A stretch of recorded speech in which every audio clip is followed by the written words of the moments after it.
O ministro Luiz Fux segue dando voto na primeira turma do Supremo Tribunal Federal. Olhos e ouvidos atentos aqui na Band News FM, acompanhando todas as informações, todos os argumentos que são apresentados pelo ministro. E antes mesmo de Fux concluir, o Reinaldo Azevedo, âncora aqui do É da Coisa, que segue sem voz e tratando uma inflamação aguda, escreveu sobre o voto do ministro. A partir de ferramentas de inteligência artificial, a Band News FM deu voz, de maneira inédita, ao comentário do âncora do É da Coisa. O texto é inteiramente de produção de Reinaldo Azevedo. A locução, como você vai perceber, é uma reprodução da voz dele. Vamos acompanhar.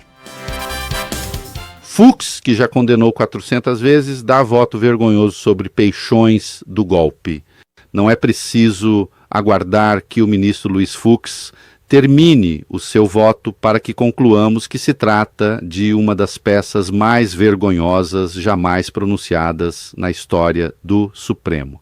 Assumindo um tom professoral, como se fosse um mestre a falar a aprendizes, com a voz alguns tons acima do habitual, o homem não está exatamente a ler um voto, mas a fazer um comício em favor dos golpistas. Compete no rigor técnico com o jurista Silas Malafaia, destacando-se que o pastor tem, ao menos, a virtude de ser menos pernóstico.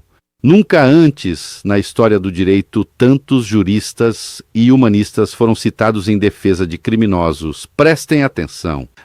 Este senhor seguiu o relator, Alexandre de Moraes, e os demais ministros em 400 condenações dos peixes mais miúdos do golpe. Ele resolveu ser a voz esganiçada do garantismo da impunidade no julgamento dos tubarões. O que aconteceu entre aquelas votações e o caso da tal cabeleireira, quando então resolveu operar uma inflexão, deixando claro que já mirava a proteção aos grandões do golpismo. Quais forças passaram a operar na mente divinal do ministro? Fux votou pela nulidade de todo o processo, apelando a questões que já haviam sido examinadas pelos ministros. O foro, diz, deveria ser a primeira instância, não o Supremo, e permanecendo o caso no tribunal, que fosse então julgado pelo pleno, não pela turma.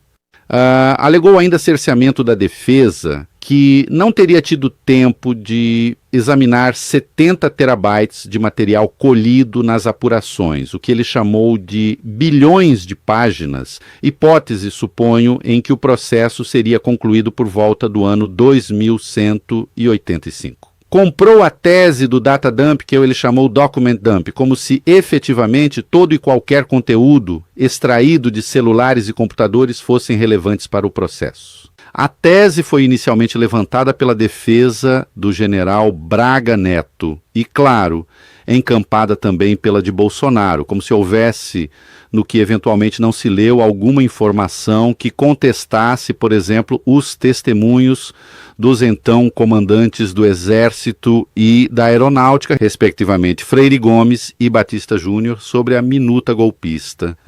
Não interessa. Para Fux, tudo deveria ser anulado. Insisto, 2 das preliminares já haviam sido julgadas pela turma. Fux, pelo visto, só toma como decisões dos tribunais aquelas que contam com a sua anuência. Depois de votar pela nulidade nos 3 quesitos, anunciou uma mudança de ideia e votou pela validade da delação de Mauro Cid, que ele já havia esculhambado algumas vezes. Por quê? Sei lá, talvez para tentar diluir a impressão de que não é exatamente um juiz a votar, mas um sabotador. Insisto, quando se tratou dos bagrinhos, este senhor acompanhou a condenação nada menos de 400 vezes. Por que então não pediu a nulidade? Reconhece a organização criminosa, porque em síntese disse não ver a existência de um grupo estruturado e estável, menos ainda a organização criminosa armada, a despeito de todas as evidências de violência. Também não acata as imputações de crimes contra o patrimônio, porque diz seria uma forma de responsabilização objetiva, já que não existiria uma determinação dos réus para que aqueles crimes fossem cometidos. Ignora que chefões do golpismo controlavam os acampamentos. Ficou para a segunda parte do voto o exame dos crimes de tentativa de abolição do Estado de Direito e de tentativa de golpe de Estado. Segredo de polícia.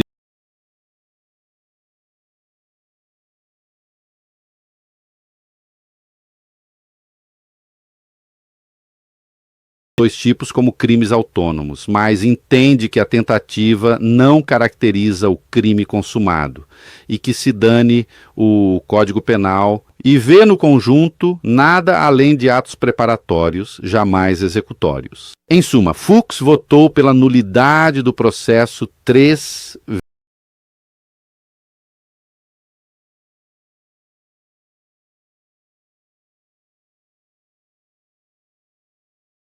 golpistas, aquele que sempre foi considerado uma espécie de Torquemada das ações penais. Basta ver como se comportou nas votações dos chamados mensalão e petrolão, se tornou agora uma pomba do garantismo. Definitivamente os golpistas amoleceram seu coração. O futuro tudo indica que o resultado será um 4-1 pela condenação dos réus, com divergências no caso das penas. Como se trata de um processo que padece, já se disse no tribunal, de excesso de provas, é claro que as defesas podem comemorar. E se abre uma perspectiva, ainda que remota, de que um dia se venha a anular o julgamento. Digamos que um candidato de direita vença a eleição presidencial, indicará 3 ministros, substituto do próprio Fux em abril de 2028, de Carmen Lúcia em abril de 2029 e de Gilmar Mendes em dezembro de 2030. Sempre escrevi aqui e disse em toda parte que os advogados de defesa de fazer o que Fux faz. E esse tipo de coragem ele sempre teve. Você ouviu, a partir de ferramentas de inteligência artificial, a gente dando voz na Band News FM de maneira inédita ao comentário do âncora do É da Coisa, Reinaldo Azevedo, que continua sem voz, fazendo um tratamento para uma inflamação aguda, e ele escreveu esse texto autoral sobre o voto do ministro Luiz Fux, que continua acontecendo na primeira turma do Supremo Tribunal Federal, o texto inteiramente de produção de Reinaldo Azevedo, e a gente usou ferramenta de inteligência artificial para reproduzir a voz dele, para locução, trazendo o texto dele com o auxílio da inteligência artificial, dando voz nesse momento que ele segue nesse tratamento. Você pode continuar acompanhando o Reinaldo também pelo UOL, e tão logo ele esteja bem, ele retorna aqui ao comando do É da Coisa.